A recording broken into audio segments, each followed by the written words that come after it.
Je pose la question des journalistes qui s'interrogent, qui posent des questions. Mais la fonction du journaliste, ce n'est pas de propager et de répandre de la négativité. Non, attendez. Allez-y. Attendez. Oui.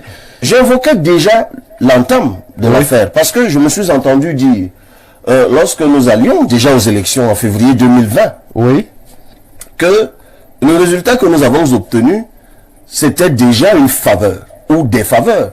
Je crois même que sur une chaîne internationale, un leader politique qui avait décidé de ne pas aller aux élections, cette fois-ci, mais qui était quand même allé par le passé et qui avait demandé que son parti n'y aille pas, s'était permis sur une chaîne internationale de dire, enfin, nous avons archivé tout cela, que tous ceux qui avaient décidé d'aller aux élections étaient des complices du régime et y allaient pour cautionner les élections. Mais écoutez, de telles postures sont de quelle nature? Si ce n'est de jeter de l'opprobre sur les autres et surtout d'essayer d'assombrir ou d'envoûter la fulgurance de ceux qui osent et de ceux qui travaillent.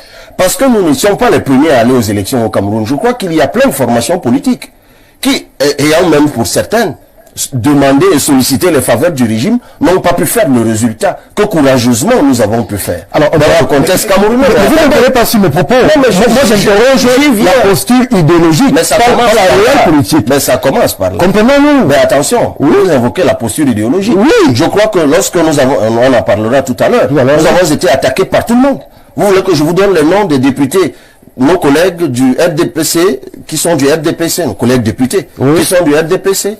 Nous avons été attaqués par tous les partis politiques. Donc moi, je cherche toujours où est la faveur. Je la cherche toujours. Mais là, on va revenir sur la posture idéologique. Ce sur quoi je voulais insister. Et chaque fois que j'en ai l'occasion, je balaie. Parce qu'il ne faut pas mépriser les efforts de mes camarades qui viennent souvent ici sur votre plateau. Tous ces hommes, ces femmes, qui sont sur le terrain. Vous avez vu Madame Bissa tout à l'heure. Elle est en train de se battre pour que le PCRN batte le concurrent principal qui est le RDPC à soi, ce qui sera fait. Mais au moment où elle se bat pour y arriver, on commence à distiller, à instiller dans l'opinion comme quoi, non, c'est du copinage, mais non, il n'en est rien. Et je trouve cela injurieux et insultant. C'est pour cela que je vous dis que de balancer tout et n'importe quoi, il faut plutôt simplement se mettre au boulot pour faire mieux que le PCRN. Ça, c'est une chose, parce que beaucoup de ceux qui racontent... À l'adresse de vos... Ça, c'était pour l'élection. Maintenant, vous dites, on ne fait pas de vagues. Mais ça veut dire quoi, faire des vagues? Vous pensez que je suis sorti, j'ai été choisi par les... La question qui revient lorsque chacun me voit, fait des chroniques, c'est de savoir pourquoi est-ce que je suis jeune et je soutiens un vieux comme le professeur Maurice Kamto qui a 70 ans.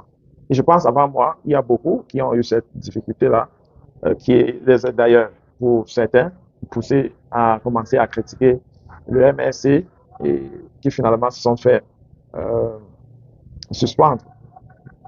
Pour ceux-là, ils disent que Maurice Kamto a travaillé pour le gouvernement et ça ne sert à rien de le soutenir, que tout l'effort que je mets sur la toile, j'aurais dû mettre ça au profil de l'honorable Cabral Dibou. Sauf que l'idéologie du MSC est l'idéologie qui me séduit.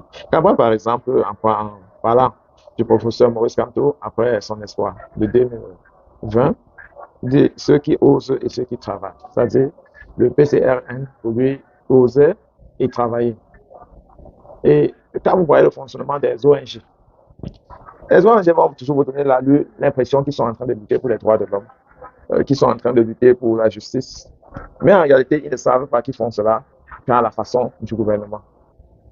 Parce que le gouvernement vient montrer que lorsqu'il tolère tes activités, c'est que tu fais ça de la façon qu'il veut. Bien que tu sois dans les canaux réglementaires, les canaux qu'elle maîtrise les contours, elle te rattrape d'aussitôt. Au Cameroun, on a eu combien d'ONG qui ont pu obtenir la marche pacifique? Ça fait partie de la provocation parce que tu ne peux pas te dire lutter contre les droits, lutter contre un certain nombre de choses et ne jamais t'insurger en utilisant les moyens qui t'ont... En utilisant les moyens que t'offre la loi. Que non, je pense que le Cabral est bien à cette époque parce qu'il fait cette interview en 2022 où il est véritablement dans ses grands c'est-à-dire dans son rêve de parlementaire élu, représentant du peuple. Et c'est l'occasion de dire à Kamto qu'il a réussi là où lui n'a pas réussi, que Kamto a été à l'élection en 2013, mais n'a pas pu remporter à Fundi, et que lui il est parti dans le Yon Ekele, et il a remporté pour son premier essai.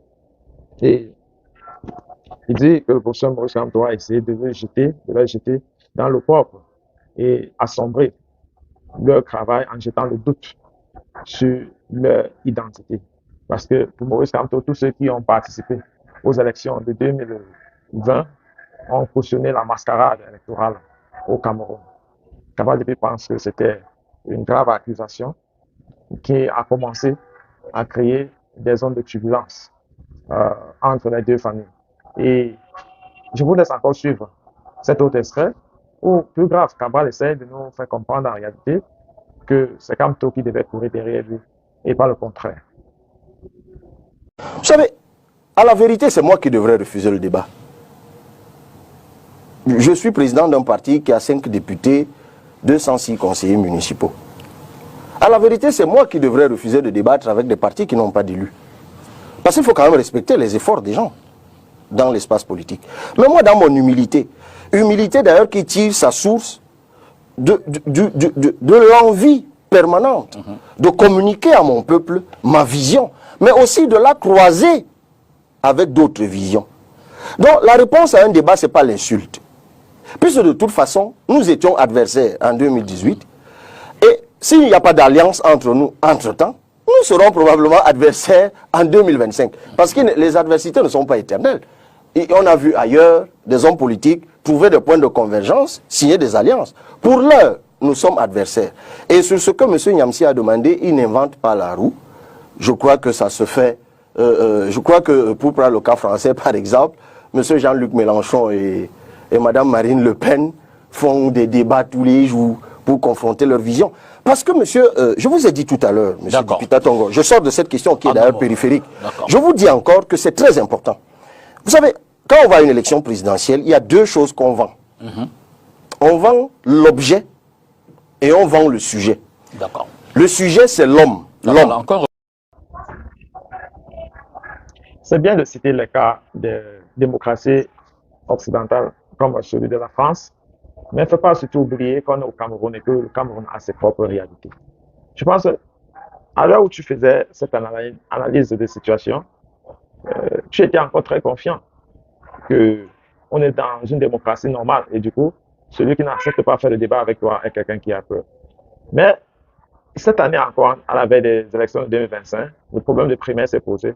On vous a demandé, on organise les primaires. Comment? Qui finance? Qui sont les scrutateurs? Qui sont les votants?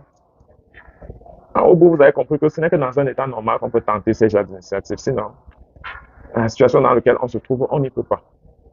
Parce que l'administration centrale n'attend que ça, pour nous perdre du temps, mais surtout pour nous infantiliser. Et donc, je pense qu'il en est un tout petit peu, même avec ce débat public que tu appelles de tout ton vœu, que tu comprends, on ne convainc pas le peuple la nuit d'un soir et on rentre se coucher chez soi. Non. Ici, il s'agit de la vie des citoyens dans une démocratie qui s'est tenue 42 ans sans partage du pouvoir. Et donc, le plus gros challenge, c'est d'abord de normaliser les choses. Et puis maintenant, oui, on peut voir dans la mesure où on peut ajouter du dynamisme. Mais à l'heure qu'il est, si on ne cherche pas plutôt à changer le système en reconnaissant celui qui est plus apte à amener le progrès du Cameroun, eh bien, moi, je pense qu'on court directement vers le mur.